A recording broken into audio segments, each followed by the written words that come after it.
Intoleransi adalah masalah serius dalam dunia pendidikan. Ketika sekolah seharusnya menjadi tempat yang aman dan inklusif, beberapa aturan dan norma justru mempersempit ruang kebebasan individu. Mari kita bahas contoh nyata tentang pemaksaan penggunaan hijab di beberapa sekolah di Indonesia. Sorotan lain datang dari 3 siswa kakak beradik di SD Negeri 051 Tarakan, Kalimantan Utara tidak naik kelas 3 tahun berturut-turut. Ketiganya tak naik kelas diduga lantaran tidak menganut ajaran agama yang diakui pemerintah. Saudara, 3 kakak beradik di sekolah dasar tak bisa naik kelas selama 3 tahun. Penyebab mereka tidak naik kelas diduga karena keyakinan yang mereka anut. Kita beralih ke informasi lain, pemirsa. Media sosial diramaikan dengan video viral seorang siswi SMK yang diminta mengenakan jilbab padahal siswi tersebut bukanlah muslim. Viral sebuah video di media sosial dugaan adanya pemaksaan penggunaan jilbab atau kerudung di sebuah sekolah menengah kejuruan SMK Negeri 2 Kota Padang, Sumbar. Sorotan selanjutnya datang dari Menteri Pendidikan dan Kebudayaan Nadiem Makarim yang menilai masalah siswi non-muslim yang diminta berjilbab oleh sekolah merupakan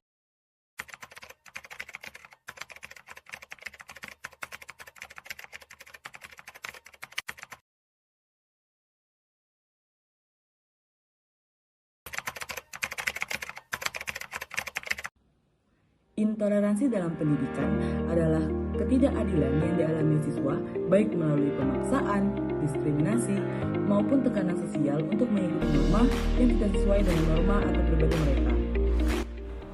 Intoleransi dalam pendidikan dapat muncul dari berbagai bentuk, tidak hanya melalui aturan pakaian, tetapi juga dapat melalui sikap dan kebijakan yang terlalu sering mengabaikan tentang berbagai keyakinan dan keragaman budaya yang dimiliki oleh siswa. Kepala Dinas Pendidikan Provinsi Sumatera Barat akan membuat surat edaran ke setiap sekolah untuk membuat aturan baru penggunaan seragam di sekolah. Kebijakan ini menyikapi pernyataan Mendikbud Nadiem Makarim terkait kewajiban penggunaan jilbab di SMK Negeri 2 Padang, Sumatera Barat. Dari kasus pemaksaan berhijab di sekolah, siswi non-muslim yang dipaksa akan merasa tertekan. Hal ini dapat berdampak karena rasa takut akan stigma dari teman maupun guru di sekolah. Tentu aturan ini tidaklah adil karena berupa paksaan. Seharusnya pihak sekolah memberikan solusi terbaik ataupun memberi pilihan kepada siswi tersebut dan bukan langsung memaksa untuk berhijab. Menutup aurat memang menjadi kewajiban bagi setiap muslimah, tetapi kita juga harus menghormati pilihan setiap orang. Apalagi jika di lingkungan sekolah negeri, pemaksaan seperti ini akan sangat merugikan semua pihak. Sebagai umat muslim juga diajarkan untuk memiliki rasa toleransi kepada umat yang beragama lain. Siswi kelas 10 di SMA N1 Banguntapan, Bantul mengaku dipaksa berhijab oleh guru BK di sekolah tersebut. Akibat pemaksaan itu, siswi tersebut mengalami depresi. Dampak psikologis dan sosial intoleransi ini seringkali menyebabkan tekanan mental pada siswa. Mereka merasa tidak apa adanya dan terpaksa menyembunyikan identitas mereka dan kepercayaan pribadi. Intoleransi pada pendidikan itu berdampak pada kesehatan mental siswa. Mereka kehilangan rasa percaya diri dan merasa tidak memiliki kontrol atas diri mereka sendiri. Sekolah seharusnya mendidik anak untuk berpikir kritis dan menghargai perbedaan. Memaksa murid mengikuti satu aturan berpakaian artinya melanggar kebebasan beragama mereka dan melanggar hak asasi manusia mereka.